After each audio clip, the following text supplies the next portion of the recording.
Ladies and gentlemen, welcome back to Saturday Smackdown for the week 27th of September 2014. This is game number 3 in the best of 7 series between Aizamk and Boneng for this event, spawning in the east of the map in the color red.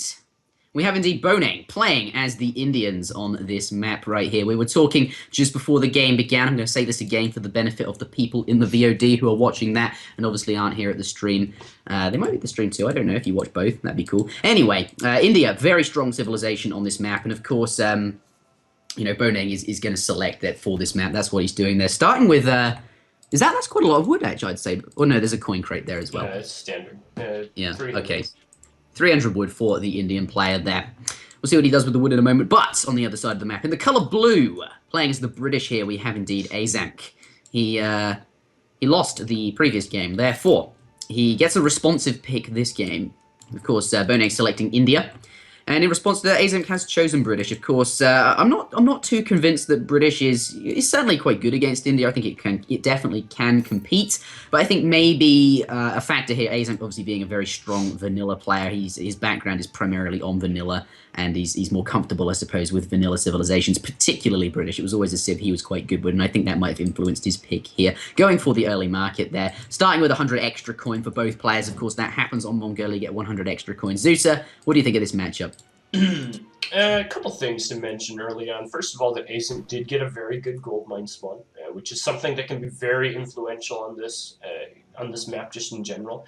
The civ who's going to be playing the defender, you always want to look at their gold mine and see where it's going to spawn. If it spawns in a very forward or awkward to defend position, it can make for a very, very difficult early defense. Fortunately for him, does have a very defendable gold Those mine, berries so on the front, though. Yeah, the berries are on the front, but likely if you're on berries, you're probably going to lose anyways. It does have a nice number of yaks already under his control, so certainly going to be something that he's going to be looking to use during the mid-game. On the other hand, Boneng is going for kind of a more, I guess we would say, like standard build. Does have his market down, is building a house, it did have that extra coin start as well, so not going to be able to see something like a 10-10. Certainly in a situation where you have a 400 wood crate spawn, a little bit more inviting to do some sort of 10-10 oriented build, but you're just going to opt for something a little bit more economically, which I think is actually going to be pretty good for him, just because the gold mine, as I mentioned, is not super available for him to apply pressure to. So things looking pretty good, pretty even. He's found a 90 wood treasure over here. What do you think he can do with that? Is that going to aid his market? Is there anything extra he can do with that wood right now, or is this just something that will come into play a bit later? It's just going to allow him to transition villagers off of wood earlier. We can see already a couple of villagers transitioning off. It's just going to make it so you can... Going to help him age up a bit quicker. Going to help him age up a little bit quicker, because he is trying to probably chop for a 14 or so odd villager age up, and it's just going to allow him to transition up a little bit quicker.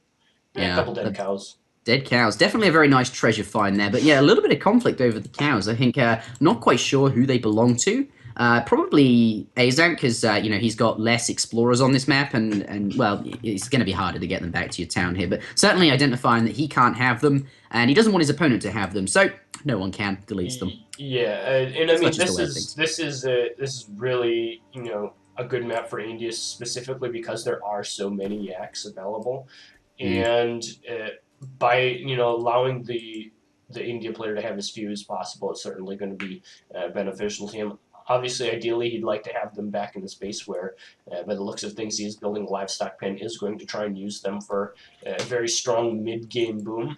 Oh, wow. But that is something you don't see happen very often. But yeah, then again, Aizamk... Yeah, it is Aizamk, right? So yeah. At the end of the day, though, I think it's more beneficial, at least in the early game, for him just to delete them and not allow the India player to have that big spike in XP early. Yeah, they really help India out so much. And I'm surprised here he hasn't managed to find quite as many. I mean, actually, British has more cows there. Wait, 1, 2, 3, 4, 5, 6. Whereas, or 7 even. 7 cows right there. Or is it? No, it is 6. It's 8 to 6. It's 8 to 6 currently. But yeah, in India, certainly spawning with more explorers, has indeed not managed to find quite as many. There are some sort of coming back to him right now. Yeah. Yeah, and anyway. And the aggro fort going down, I think that's fairly standard. I think we all kind of expect that. Just because on this map particularly, like, it just gives you such a nice big boom of not boom. It gives you just that nice extra defense. Securing hunts gives you some nice map control and stuff like that. So Yeah, nice to um, have on the front of your base, definitely. Tower with a forward racks coming down for the British player. slightly forward. I do want to emphasize that this isn't a forward racks for the purpose No, of being it's forward. It's a yeah, forward racks for the purpose of defending against this, defending this hunt that he has here. Certainly isn't making the forward racks because he's considering to apply any significant pressure to no. the India player. Ooh, those elephants and that scout though, they're Yeah, doing work. It takes times 4 damage in foundation mode, and I think gonna get a sizable amount of work done on that outpost before it even goes up. May even be like half hit points or at least a third taken before it's gone up. yeah. What are we expecting from India then at this point? Obviously, not playing the 10-10, which is of course usually quite aggressive, and you can apply some really fast pressure, and I think certainly would be good in this matchup. But choosing to play with a market in the beginning, Yeah, he's just going a little more economic, and I'm perfectly fine with this, honestly. I mean, yeah, just in what he's done already, he's forced, anytime you can force your opponent to, do stuff like put your barracks forward to defend hunts and, just build things in not quite the optimal way, you're always finding yourself to an advantage. Plus, Brits are very, very hunt dependentive, and it's going to be very difficult as the game goes on for the Brit player to find enough hunt to really kind of sustain his pressure. So, I think the India player is just going to be perfectly fine with playing back a little bit, challenge the Brit player to a boom war, continue just to power up with these yaks, defend with Gurkhas and Sepoys, and then maybe just make a very strong timing push around the maybe 12-minute mark or so. yeah. Looking to push into British a bit later on there. Wood Trickle has just arrived, so definitely no doubt about any sort of aggression here. But we knew that when he built a market and didn't go up with 10 villages, looking to play, Boomy to begin with, which does result in that really strong timing push a bit later on in the game. And British, of course, boom quite heavily early on in the game. Indeed, he sent the 700 wood shipment. That was his first colonial shipment, followed by 5 villages, which has just arrived now. And of course, these are going to be invested. Well, the wood, of course, is going to be invested mostly into manor houses. He might add in a second barracks when we might see him do that at some point. But ultimately, spending a lot of resources, and that includes shipments are a resource on booming, and ultimately isn't going to have very many units until that boom really starts to kick in. And of course, India are going to be pushing in once, with a really strong timing push, just as British is looking to try and mass up units. And I think that is ultimately a good description of what is of this matchup. Yeah, and I think the most key moments in this game are going to happen here within the next minute or so. Aiza's yaks have now successfully fattened at his livestock pen, meaning that over the next minute or two, his food economy is really going to spike up quite significantly. Yeah, wow. And it's going to be on to him with the second racks coming down to really mass up and try and control the pace of the game. If he can successfully control the pace of the game, keep India off resources, kind of keep the critical mass of units that India can pull together around the 10 or so minute mark down so that he can actually have a fighting chance to continue to defend his map. I think that's going to be the most important thing for him. He can't really allow Boneng to get him on his back foot, because once he's on his back foot, the incredible hunt dependence of the Brit players is effectively just going to put him into a losing position. Exactly that. I mean, British really, as he keeps that map dependent, they can only boom as much as their hunts really allow, and that. And it's not just the booming. I mean, they've got fairly food expensive units. Longbows do cost 60 food, and muskets obviously 75 food. So yeah, really makes everything a lot more difficult. Yeah, they're just very hunt dependent. And I mean, anytime you're playing a boomy civ and you're gathering that many resources, you're kind of sinking your early game resources into improving your economy. And if there's not anything for your economy to use in the late game, then your bonus of improving it kind of is nullified. So he does. What is this villager doing? It's just this random villager there. He's just been shot down dead by those longbowmen, but he seems a bit far away from home. What do you think? It could have been a misrallied villager from the Agrifort, like from a shipment. Yeah. That would be my perhaps. I've had that happen to me so many times when you play India. You have like you ship, I don't know, 4 sours or something like that, and he comes to your aggro fort and you have it rallied forward, and the villager comes, with the sours, and you're in the heat of the battle and you don't see it happening. Yeah, or you add it to a control group by mistake. I'm definitely a culprit for that kind of thing. Unfortunately, losing a villager there for no reason, but that happens here. British player looking to come in here. He's got some longbowmen, got some musketeers here.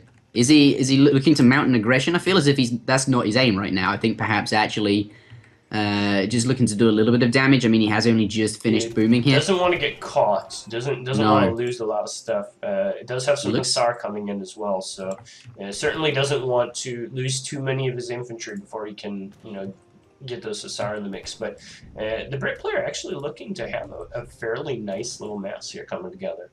Yeah, come to think of it, this is sort of the time you really want to start pushing out, actually. I'm sort of contradicting my previous comment, but now thinking about it, he's done, 3 villages, 700 wood, 5 villages, which is sort of your boom. 600 wood is sort of boomy as well, but with that wood, he added in a second barracks and a stable there, and, can create some longbowmen with that wood. 700 food following it up. This is really what he wants to start charging out the units after he started booming, and really, British is sort of timing pushing here. Yeah, and interesting. And the Brit timing push does come a little bit earlier than India. When I said 12 minutes for India, I still stand by that. I think Brit needs to try and make something happen by maybe the 12 or so minute mark, because by that time we're going to see lots of consulate units coming out. Certainly, we can still have the Minutemen and the Hussars popping out from the consulate. India once again sitting on a lot of units. 4 sours coming out. Things are going to start pulling together here very quickly for India. So there he goes. Looks like we've got an engagement coming in. 4 sours coming in to go against those longbowmen. Nothing there to stop them right now. Those pikemen now coming in, going to force the sours off. Unless actually going to take lots of damage from them. Not too good, but the Hussars right over to the Gurkha. They're going to do lots of damage. Take all of them out. No, nothing at all. No tank line to stop those Gurkhas taking full damage from the Hussar. And honestly, for the Indian player there, this looks really quite bad. Yeah, that was very good positioning by Aiz. Got all of his units in a very good spot. The Hussar were able to isolate out the Gurkha very, very well, and there just effectively wasn't enough anti-cav. I don't know if absolutely knocked him over. What a smashdown. That was Saturday Smackdown for a reason. I don't think Boneng was prepared to deal with all those cavalry. No. He certainly didn't have any Zams out or any Sept count or anything like that. And no, I saw some Minutemen. It looks like they came out. He was just like, whoa, what's going on? I sent my Minutemen, and it was too late. Yeah, and now this, the score kind of says it all. Really smart timing. Dear. Really smart timing. From Aiz. 700 food. It's his signature thing as well. I made a video, the Aizamk theme tune. I don't know if you've seen it, anyone here, but 700 food is just this picture, a still image of 700 food on the video. It's something that he does a lot when he's pushing out. He's considered to be quite a poor shipment in terms of villager seconds. I like 700 food, actually. You like it? I like it. Especially on this map. I think it's a must include. I suppose there's not that much food here. Yeah, how is he going to secure food? Especially if he's, that's another batch of Hussar that, is going to be able to sustain his push or something like that. It's it's certainly not a poor shipment at this point. No, I suppose not. I mean, usually people, I suppose on new Great Plains, where the majority of my games are played, it's perhaps not quite as good. There's certainly quite a lot of food available there. But here, good or not, and clearly it is quite good, it's able to bring out a lot more units for him. It's definitely... It adds to his mass after he's finished booming. We see now that his cavalry are going to have Mameluke syndrome due to cavalry hit points, which is also something Aiz seems to send quite a lot as British I've seen in his games, where normally I'd be more interested in perhaps something that affects the board. Actually, though, a fight going in right now, cavalry hit points certainly going to be quite useful here. What do you think? I think this is just going to be the end of India. He's going to lose his aggro fort. Certainly can't really win that fight. He needed those Sept back in the first fight when that first initial batch of cav came. Yeah. Perhaps to just defend those Gurkha. If they were still here, Gurkha do so much work. They're basically skirmishers available to you in Age 2. They can absolutely smash everything that is heavy infantry, but not when there's Hussars available in mass to just dispatch them like that. Yeah, and now Boneng's pretty far behind. He does need Hunt at some point to repopulate his army, and now he's kind of spread to the wind. These villagers up here to the north are fairly exposed. He does have 2 barracks reestablished, but at this point, what can he really do? Wow. When will we expect? It was perhaps was it just that the Sepoy were a bit too late and they weren't able to defend the Gurkha, and it was just maybe an extra minute or two before we saw India really coming to fruition with their timing push and would be able to deal with this. I mean, Was he just caught effectively, out of position? he just got outcomped really hard in the fight. He just had Oh. pure Gurkha versus almost pure Huss, I guess. Huss longbow. Just didn't really have the composition he needed, and I think that's just it could be the fact that it's like 4 o'clock in the morning for him. Certainly, my brain doesn't work as well at 4 o'clock in the morning, and just It's got certainly very early. Yeah, just in got Japan. outcomped a little bit there, and as a result, just If only the Sepoy were there just a little bit earlier. Oh, at this point in the game, though, as you can see, really struggling with those Sepoy to really do anything. They're just getting pushed back by tons of blue units here, and really blue just has the mass just to siege down these buildings, representing a 70-point score lead here. Just going to knock down these buildings, and that includes the barracks that India has added in as a replacement to his Agra fort. One thing that I do want to say about Boneng, which is related to this game and the previous game on Siberia, that has really impressed me, is even when he's losing his base and when stuff is dying in his base, he does such a good job of repositioning his villagers on like side gold mines and like in awkward spots and like I mean I guess to an extent it probably hurts him a little bit in the short term just because they have to make that long migration to wherever they're at. But he does a really good job just in general of keeping villagers alive in awkward situations, which is something that I guess can't really be said. It's just like kind of one of those little intrinsic things that some people have and some people don't. My villagers tend to, when my town starts to go down, I'll be in my town center. But it's a skill that he has. Yeah, it's something that he's good at, like when he's far behind, and I suppose that is something that you sort of need to have as an expert player to sort of bring you back into the game. Sometimes it can work, being able to sort of reposition your villagers like that and give a sort of standing chance here. But ultimately, Boneng taking the resign there. That concludes game number 3 in this series. 2 wins to Aizamk, only 1 to Boneng there. Pretty convincing win from the British player. Really nicely done. Unfortunately, India just not being, maybe just 1 or 2 minutes not ready for it, and the units just on the front there, a little bit out of position when that push happened. But really nice game from Aizamk, and I suppose Boneng as well. Yeah, convincing win against India on Mongolia, which is definitely tough. This is India's map, right? Yeah, it's India's map. It's certainly probably their best map. So props to him for winning that game. That was it was something that I was thinking was going to be a little bit more difficult.